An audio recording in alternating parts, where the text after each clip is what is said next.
আসসালামু আলাইকুম, আমি আবু রাইহান। আমি এই মুহূর্তে উপস্থিত হয়েছি মালদা জেলার কালিয়াচক ৩ নম্বর ব্লকের কৃষ্ণপুর গ্রাম পঞ্চায়েতের আন্ডারে হোসেনপুর এলাকায়। হোসেনপুর এলাকায় এখানে দেখছি একটা ছোট ব্রিজ আছে। রাস্তা কিন্তু ঢালাই রাস্তা রয়েছে। ঢালাই রাস্তার উপর দিয়ে এই সাইডে রয়েছে গঙ্গা নদী, আর এই সাইডে রয়েছে গ্রাম এবং চাষের জমি। চাষের জমিতে এখন রয়েছে পাট রয়েছে, অনেক জমি রয়েছে। পুরো এলাকা কিন্তু প্লাবিত হচ্ছে, আর জল এতটাই গতিবেগে আসছে। জলের গতিবেগ আপনারা দেখতে পাচ্ছেন, এই যে জলের গতিবেগ এতটাই আছে যে এই এলাকায়, এই পারে যতটা গ্রাম রয়েছে, এই এলাকায় যতটা গ্রাম রয়েছে হয়তো প্লাবিত হওয়ার সম্ভাবনা রয়েছে। আপনার বাড়ি কোথায়? এখানে এই গ্রামে? না, ওই গ্রাম হোসেনপুর। আচ্ছা, এই এলাকাতে কতটা গ্রামে জল ঢুকেছে? ওই অনেক সব ভেসে গেছে ওই জায়গা। কতটা বাড়ি ঘর কতটা হবে? বাড়ি অনেক বাড়ি, কত গুনবো।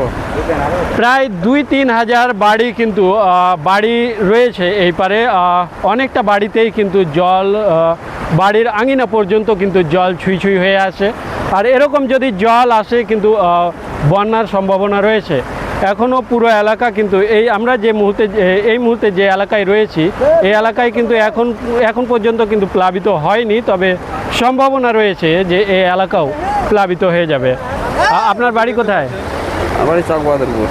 চক বাহাদুরপুর এখান থেকে কত দূরে? এখান থেকে প্রায় 3 কিলোমিটার ভিতরে। আচ্ছা, আপনাদের এলাকাতে কি জল ঢুকেছে? হ্যাঁ, জল বাড়ি আশেপাশে সব জায়গাতে জলে অনেক প্লাবিত হয়ে আছে। অসুবিধা কি হচ্ছে?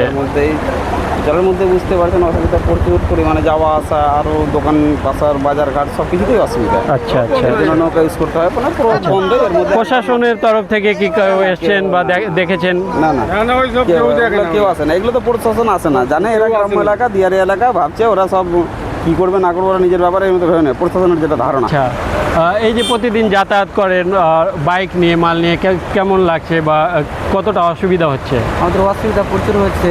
এই কালে রাস্তাটা যদি কেটে যায় তো আর যাতায়াত করার রাস্তায় থাকবে না। ওটা মান্ডা দিয়ে রাস্তা ছিল, ওটাও রাস্তা কেটে গেছে, ওটাও সব ডুবে গেছে। এটাই এখন সুজাপুর এলাকাবাসীর, এটা গোটাই এলাকাবাসীর এটাই রাস্তা এখন। এটা তো কেটে কাটা অবস্থা হয়ে গেছে। এটাও যদি কেটে যায় তাহলে আর যাতায়াত বন্ধ সমস্ত। এই পারে ওই পারে কতটা লোকজনের বসবাস, কতটা গ্রাম রয়েছে? পরে অনেক গ্রাম, প্রচুর গ্রাম আছে।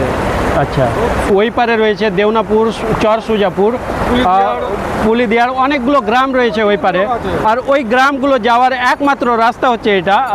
মান্ডাই দিয়ে যে রাস্তাটা ছিল সেটাও কিন্তু ডুবে গেছে, কেটে গেছে ওই রাস্তাটাও। এখন কিন্তু একমাত্র রাস্তা এটাই, কিন্তু একমাত্র রাস্তা। আর এখানে দেখছি আমরা অর্ধেকটা রাস্তা কিন্তু কেটে গেছে। আর পুরো রাস্তা যদি কেটে যায় তাহলে কিন্তু যোগাযোগ বিচ্ছিন্ন হয়ে যাবে এই এলাকার মানুষের। আমরা কিন্তু এবারে ঢুকে গেলাম একটা বাড়িতে। এখানে যতটা জল লেগেছে, এই পারে আমরা দেখতে পাচ্ছি যে পটলের একটা জমি রয়েছে। এখানে হাঁটু পর্যন্ত জল, পটলের জমি। এই যে অনেকগুলো পটল রয়েছে এখানে, এই যে সুন্দর সুন্দর পটল।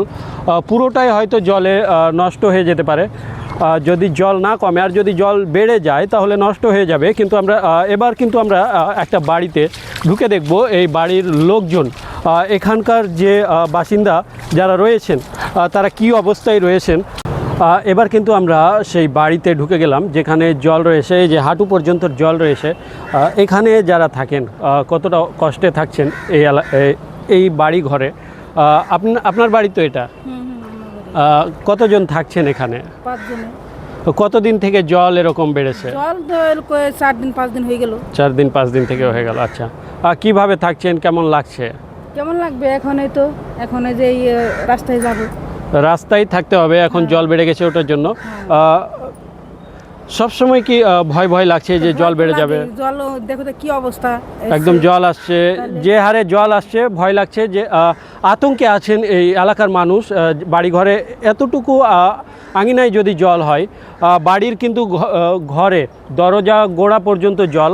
আর সবসময় বাড়ি ঘরে যারাই থাকছেন আতঙ্কে থাকছেন যে কখন জল ঘরে ঢুকে যাবে, ঘরে ভর্তি হয়ে যাবে জলে। তো সেই আতঙ্কে কিন্তু এখানে আমরা জানলাম কাকিমার কাছ থেকে, কাকিমারা বললেন যে আমরা এরকম অবস্থায় আমরা চলে যাচ্ছি রাস্তায় রাস্তায় খাওয়া দাওয়া, রাস্তায় থাকা। এতদিনে কি প্রশাসনের কেউ এসছেন যে আপনাদের সঙ্গে দেখা করেছে? কেউ সঙ্গে দেখা করেনি, আসেনি আসেনি। না।